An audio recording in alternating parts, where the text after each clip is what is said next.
What is art, really? Is it just paint on a canvas? Or is it a mirror to our souls? A quiet rebellion, a way to feel alive. In a world that often forgets to pause, art reminds us of who we are. And no one captures that journey quite like Christian J. Villanueva or Butch. I'm Christian Ray Villanueva. I'm an artist from Cadiz City, Negros Occidental, and I'm based in Cebu City.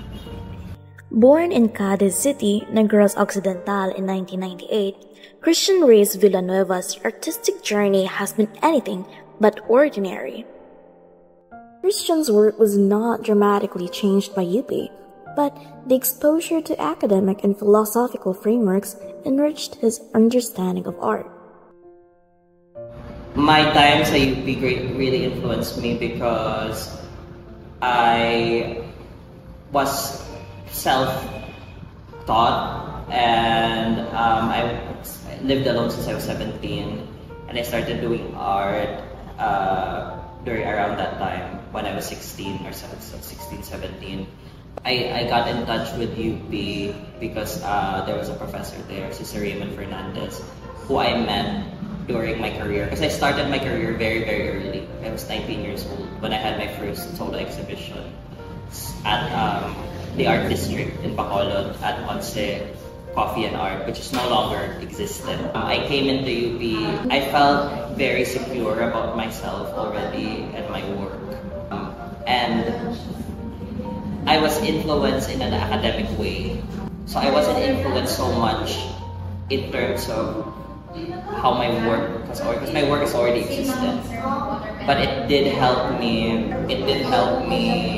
formulate techniques better.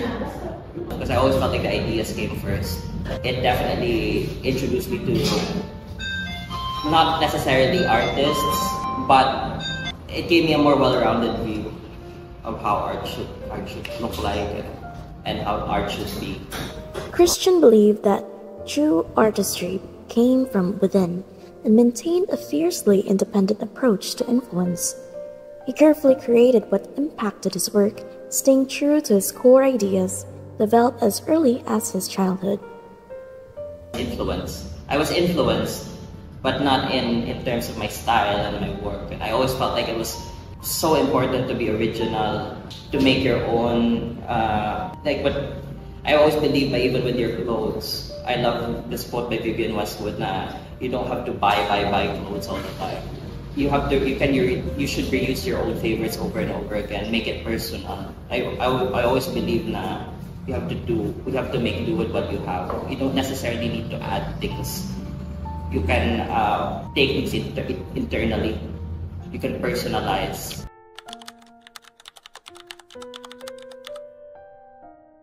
It comes naturally, just like how you guys know Jung. I really resonated with him because I'm reading his autobiography right now, and I'm reading so much of Jung. And he really believed that he really was such an individualist because he believed in individuation. He didn't feel that we had to look outside for problems. We had to really face ourselves first, because what human beings should fear is our own. We're capable of evil. In regards to if it's scientific or not, it doesn't matter. But his ideas really resonated with me that everything had to come internally. And those artists that I followed as well, sila ni Edvard Munch, who came from this expressionist practice, German expressionists and all these artists, they all express their emotions. Through his art, Christian advocates for sensitivity, not as a weakness, but as a crucial element of humanity. His works are gentle yet intense, reflecting themes of love, grief, childhood, and self-discovery.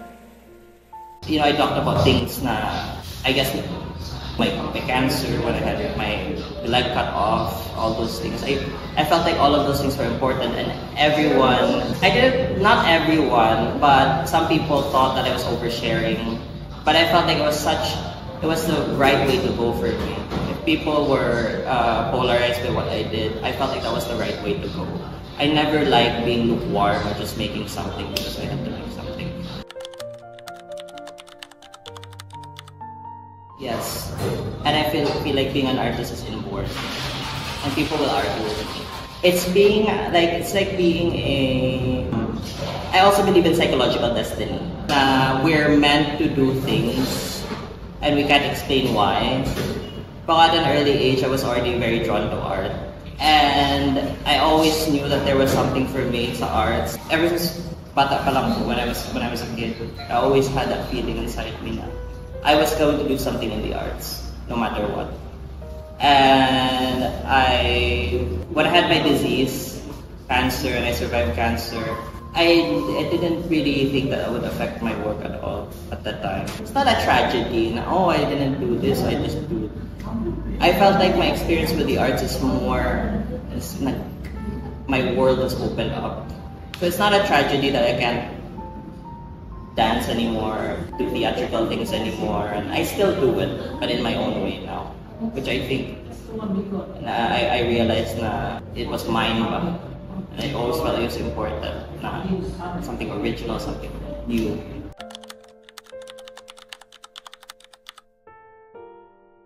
Myself, which I feel like is very, I don't know, I will say this, and I don't have a lot of humility. I will say that it's a very new thing in terms of exploring, just introspection. Villanueva's childhood in Cadiz City became the bedrock of his creativity. His first solo exhibit, at just 19 years old, showcased paintings and monoprints that captured his intimate world, smaller works that stood in defiance of the Filipino love for grand maximalist art. My first exhibit, I was from a very small town, sa Cadiz City, and we have a little culture, and it's a seaside town. There's artists there, but not really like an art scene, which I was craving for in a city life, the urban. Then they might argue, how dare you put and I love my town. I love Cadiz. I made work about it. I feel like it was very important. In terms of my work, most of my memories come there, most of my imagination comes there. So, and I had my solo exhibition, I was 19, and no one really knew me sa art scene. Actually, now I get a little notoriety and public persona. But back then I was really nothing. So no one knew I was an artist.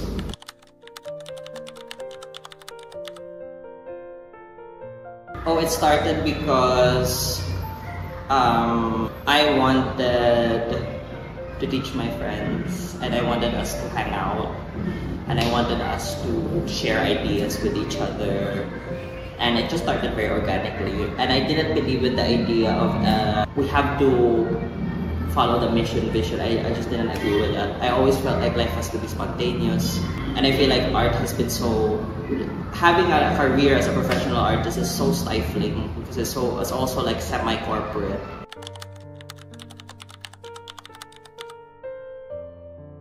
With my disability, it never really stopped me.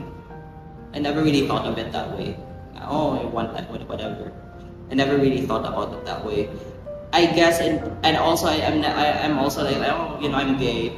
What I'm struggling now is in regards with myself, struggles mentally and emotionally. I'm growing as a person, and I'm facing all these psychological hurdles, and I'm working through all of them. So that is really a bummer. But I believe now we can work through them, through the work.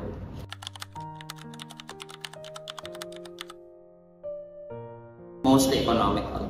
I feel like with the economical comes the cultural.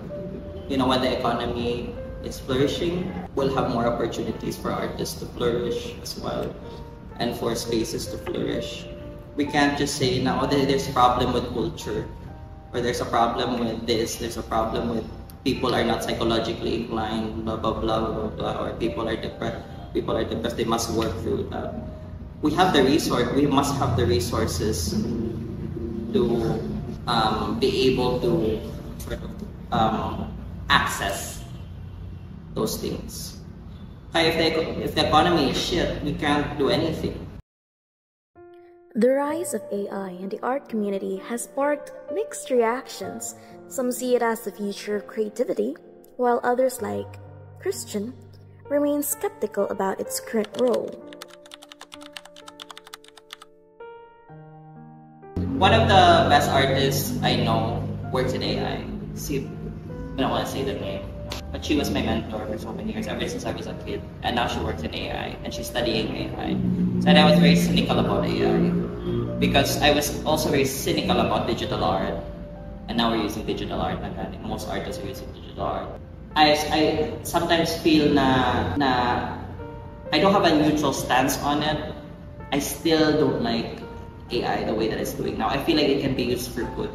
Christian's art philosophy isn't just about creating, it's about being. He believes that the true essence of art lies not in trends, but in the artist's soul. It's better to read a book than read a newspaper, and it's better to read a newspaper than to watch TV. Like, it's better to be by yourself and think for yourself.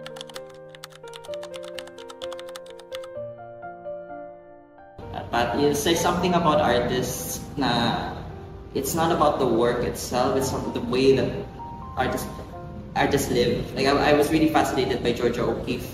She's a wonderful painter. She dresses up very uniquely. There's a certain style that she has, and she has a walking stick, and Frida Kahlo. There's something about artists that are very special. I mean, see, being an artist isn't just about the work itself, nor is it about the fame or glory.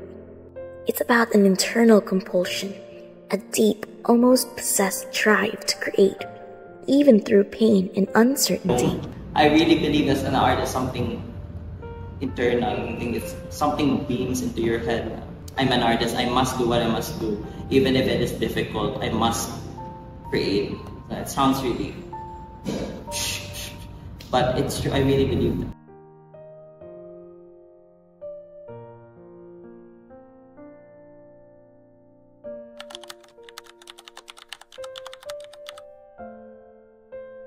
More, they were really making new things all the time. Now they were very punky.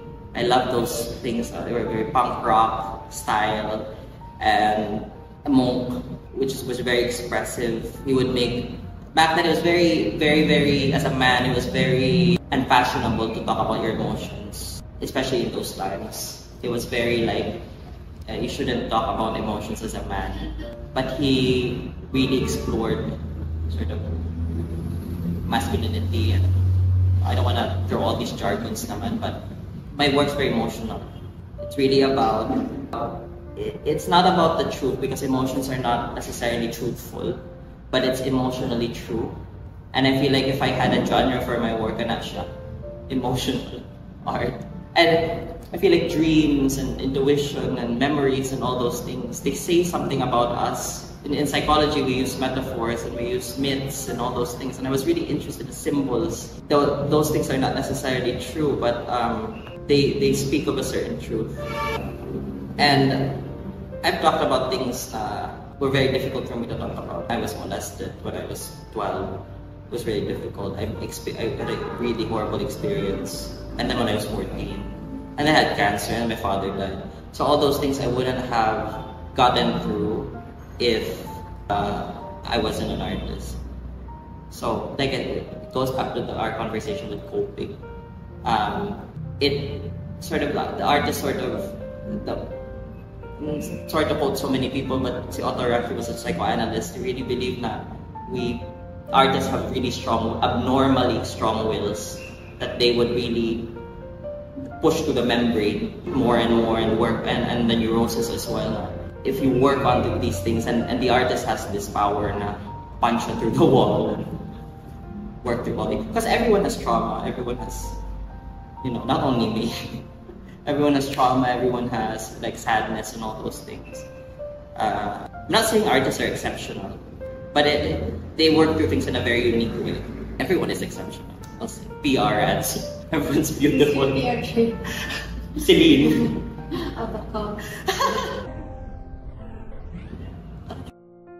Christian Ray Villanueva's art is more than just creation. It's a journey of emotional truth, a bridge between personal experience and universal connection. Through his work, he taps into the heart of expressionism, where the emotions drive the form, not the objective truth. His art serves as a therapeutic process, allowing him to confront trauma, heal, and communicate his innermost struggles. As Villanueva's pieces speak of pain, identity, and survival, they transform into a universal language, one that resonates beyond borders, beyond words. Through their art, Christian Ray Villanueva, or Butch, reminds us that every brushstroke, every line, and every color has the power to connect us to ourselves and to each other.